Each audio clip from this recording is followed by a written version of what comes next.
How's it going, guys? What of course you'll be seeing today obviously is some Counter-Strike footage. This is casual mode. It's defused as the game type, where basically counter-terrorists have to prevent the terrorists from planting the bomb, terrorists have to plant the bomb, etc. Very easy to understand that aspect.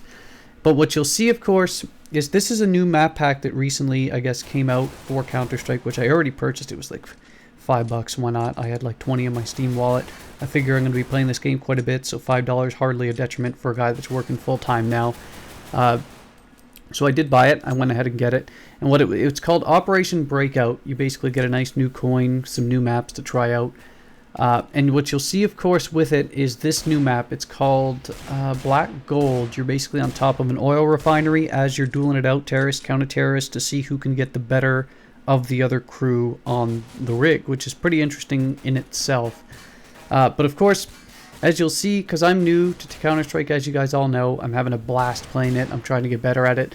And as I play this defuse mode, what I'm doing is I'm switching weapons a lot. First, I started with the CZ, and I completely ran out of ammo. It's a pretty decent handgun, I find, for the most part, if you can manage your ammo correctly.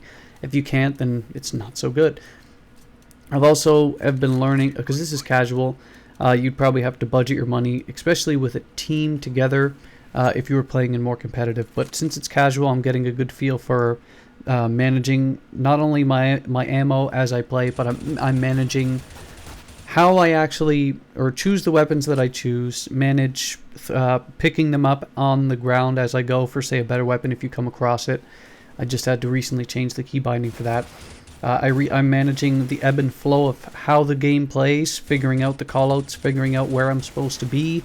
Everything's a trial and process. I don't expect to figure it out overnight, but I am learning from my mistakes, trying to get the better of every circumstance as I get MVP in this round here as well. The biggest factor I found so far about this game, though, is that you have to control the pace. It's far different from any other FPS I've ever played. In Battlefield and Call of Duty, you could get away with going around like a chicken with its head cut off, and a lot of the time you will get punished, but a lot of the time you wouldn't. You could get away, if you were a good enough player, you could get away with doing really dumb things. Like that there, I shouldn't be peeking against a guy using a head glitch. He has a lot more to hit than I do. I was in a really bad circumstance. That was a really dumb mistake. That was to sort of peeking out. And that was part of not taking my time. That was me not playing intelligent, because you really have to take your time, pick your moments, and make sure your aim is true in Counter-Strike, and you'll have great success. But if not, you get punished. We did actually end up winning this counter. This M4A1 silenced, I found, has been absolutely amazing in terms of accuracy, as of course I use the knife to move around faster. That was a trick I learned pretty quick. There are some choke points in this early map of Blackout here, and that's Black Gold, and that's one of them. Because a lot of the people tend to shoot down that hallway. They all bunch up in this hallway, or what they do is on the side that I died, on the other side, those are the two hot spots in the map I found early on. Of course, they may change. I doubt it, though, just based on how the map scheme plays, and I bet you it'll be one of the popular areas. If this map is continually played a lot, those two will probably be the most popular areas, because they're the flank angles. They're the angles that everyone's trying to push up and play against the other person for. But again, going back to what I was saying, you'll see me slow down here. And the reason why is because if you hold shift as you go forward, you don't give it, because normally you have loud footsteps, and you'll see it come into play later when I kill someone, because I basically hear his footsteps. And what I'm doing is walking slowly so I don't emit the footstep sound, and that's key, because as you'll see here, we do have a 3-on-1 advantage. I do find him here, quickly take care of him, and we win this round. But that's another key aspect. Walking around corners, especially if you're later on in the matches, if you don't have, say, smoke grenades to conceal where you're going to be or where you're going to go, or even just to throw them off, walking around silently is probably your next best bet, as long as you're playing your angles. This is definitely a game where, see here, I'm basically, I was peeking out a little bit too far. I did manage to get the kill, and that was not a very intelligent move there either, as I completely just peeked out. What you should do is what I'm doing here. That crate's completely blocking the left angle, and I'm able to peek and shoot directly ahead. And if staying out in the middle like here is a bad idea, because then they have basically cross angles on me from the left and right sides. They can see and shoot at me. But in the case there of me using the crate on the left side, it's the best way to do it, because you're able to peek, you're able to look down, and you're able to you're able to acquire a target quickly and dispatch him quickly if your aim is true. But I did not do that appropriately at the start. You'll see another mistake here as I come up. because I can hear that they're basically in this building here. I see 2 of them. I shoot at them. I probably should have died, but luckily enough I didn't. But I'm able to rectify that mistake. You'll see it's down to 3 on 2 as well. I do waste a couple of rounds here again. It's sort of a gamble. It's taking the aggression out. I'm a very aggressive player by nature, as you guys know. It does come with the territory of making mistakes, and that's fine. I understand it's just a video game at the end of the day. But I am trying to curb a bit of that aggression for Counter-Strike. It's down to a one-on-one here. And that's, again, silence. You might not be able to hear it over my commentary, but we'll see how I level out the sound. But I'm basically staying here because their bomb is right there. It's that flashing beacon. They have to get that bomb to plant, and I'm the counter-terrorist. I basically let his footsteps do the talking on the metal grate, shoot him, we win the round. I felt it was well executed on my part here as we begin the next round. I chose, for the most part, to go with the M4A1 because like I said, a lot of the sight lines were already determined. So that was basically, I was going on the habitual patterns of people using the sight lines, but I could have used the AWP for a circumstance here because I had a lot of money. We still have tons of money. But I chose to go with the M4A1 just because I wanted to do separate op videos in the future if you guys do want to see them. I have ones I'm going to post separately.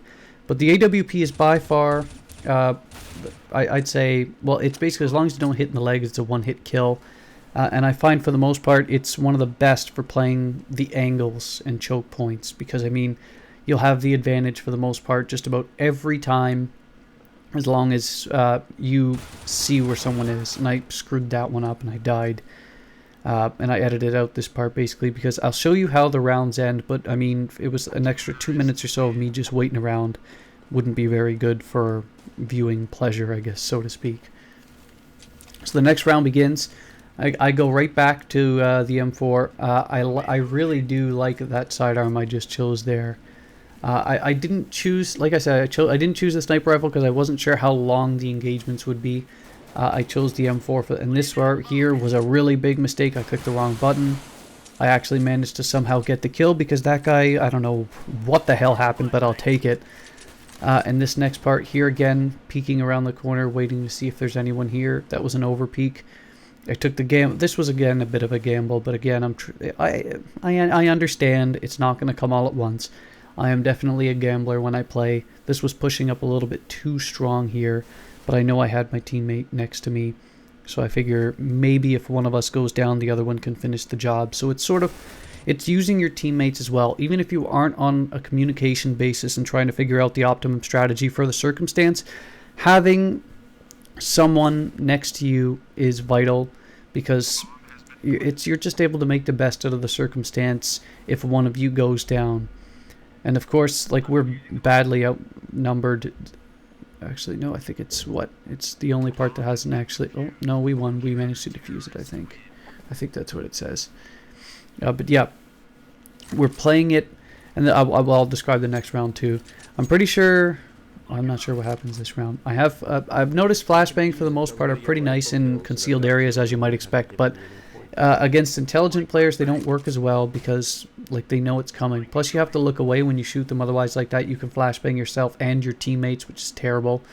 Don't do that. I've had a lot of times it happened to me, and I've done it to others as I'm learning. I could have smoked this area to push up as well, but again, I was sort of playing too aggressive looking for frags. But that is the optimum strategy, is to throw smoke in areas that are going to be choke points or areas you're not really too sure if the enemy's going to be. But I'm trying to flank around, find any more targets. But this team, as you could tell, was quite good. We were taking out just about everyone there was to take out. Now at this point, I see one of my teammates go down, and I hear he gets sniped by the AWP. So I'm just checking all of the areas here just to make sure that he didn't relocate around, trying to make sure that he wasn't, trying to make sure that he was in this building before I go in. So I do decide to go in, and pow! He was already waiting on the staircase for me. So that was not well executed on my part, but my team managed just to get him. So I think we have to win this last round here. And this, of course, because I can never have the perfect round. Never in my life, I don't think I've ever had a perfect round. If I could have 90% of the round go perfect, and then I screw up at the end, and you'll see it here. I screw up massively at the end here. I tried to get too aggressive. I tried to throw grenades and I get absolutely smoked, feeding the other team a dumb kill. But we do, of course, manage to win. I found this map here, for the most part, was pretty decent for a guy that's still starting out on CSGO, but I will post more. Have a good one, YouTube.